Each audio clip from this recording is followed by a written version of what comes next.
Halo semuanya, perkenalkan nama saya M. Hafid Winarko dengan NPM 2515310219 mata kuliah Mikroekonomi. Di sini saya ingin membahas tentang analisa dan kegiatan ekonomi dengan dosen pengampu Pak Rusyadi. Pertama, saya ingin membahas tentang jenis atau bentuk perekonomian di Indonesia. Jenis atau bentuk perekonomian Indonesia adalah perekonomian campuran dengan ciri khas sistem ekonomi Pancasila.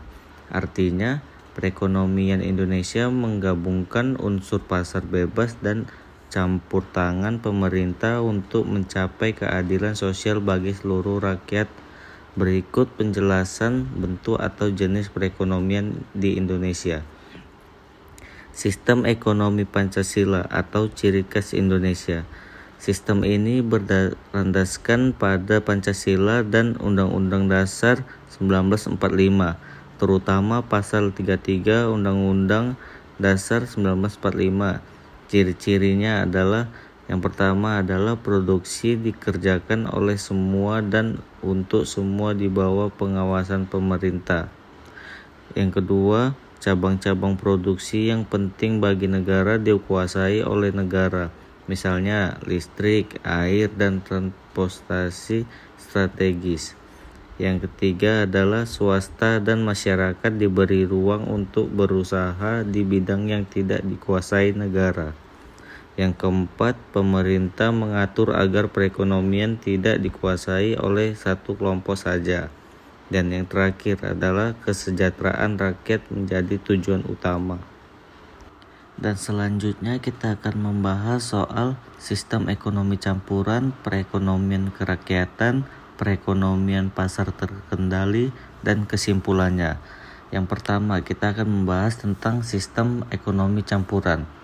Indonesia juga menerapkan prinsip campuran antar pasar bebas dan peran negara. Ciri-cirinya, yang pertama, pemerintah berperan dalam perencanaan dan pengawasan ekonomi. Kedua, swasta memiliki peran besar dalam kegiatan ekonomi. Yang ketiga, ada perlindungan terhadap masyarakat kecil agar tidak kalah dalam persaingan pasar. Yang keempat, pasar berperan penting tetapi tidak sepenuhnya bebas atau ada regulasi. Oke, soal yang perekonomian kerakyatan merupakan wujud nyata dari sistem ekonomi Pancasila yang menekankan pada kekuatan ekonomi rakyat. Ciri-cirinya, yang pertama, berbasis pada usaha kecil dan menengah atau UMKM, koperasi dan pertanian rakyat. Yang kedua, mendorong pemerataan pendapat. Yang ketiga, memperdayakan masyarakat secara langsung. Yang keempat, pemerintah mendukung dengan kebijakan, subsidi, dan pelatihan. Dan selanjutnya, perekonomian pasar terkendali. Meskipun Indonesia bukan negara sosialis, pemerintah mengendalikan sektor-sektor strategis untuk melindungi kepentingan nasional.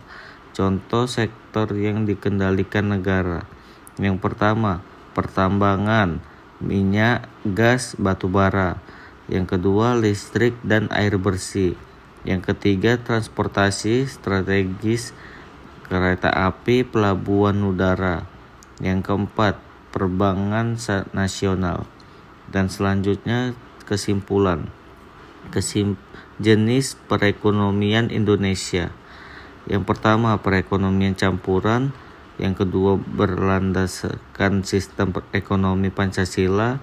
Yang ketiga, mengutamakan perekonomian kerakyatan. Yang keempat adalah pasar terkendali di sektor strategis.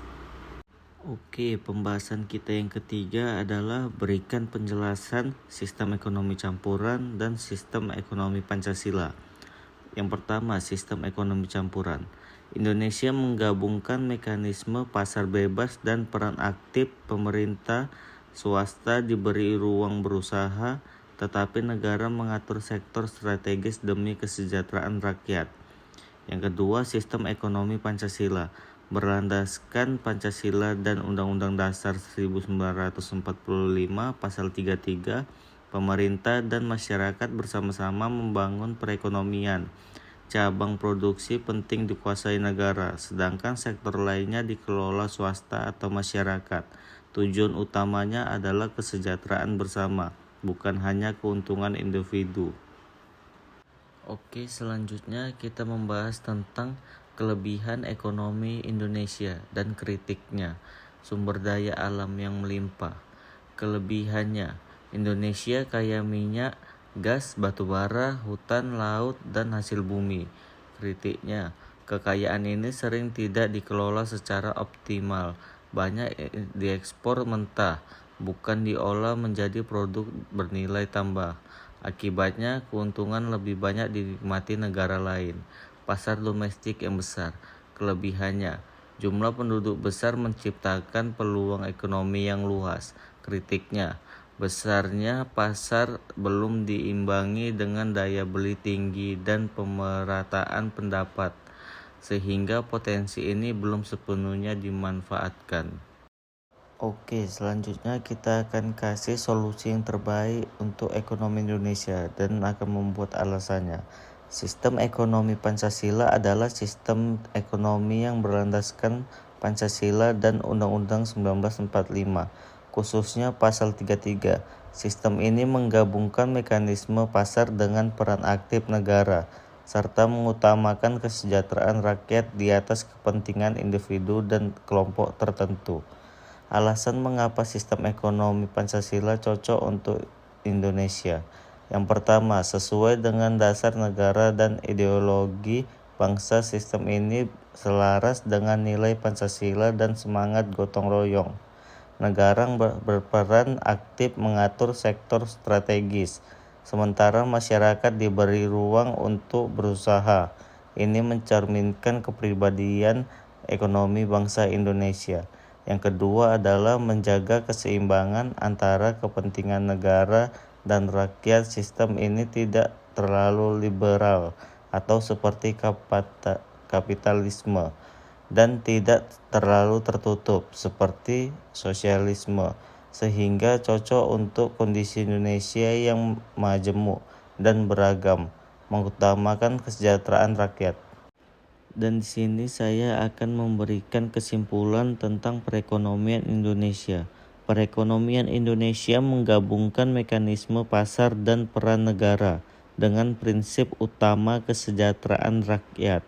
Sistem ini perlu diperkuat dengan tata kelola yang bersih dan peningkatan daya saing nasional.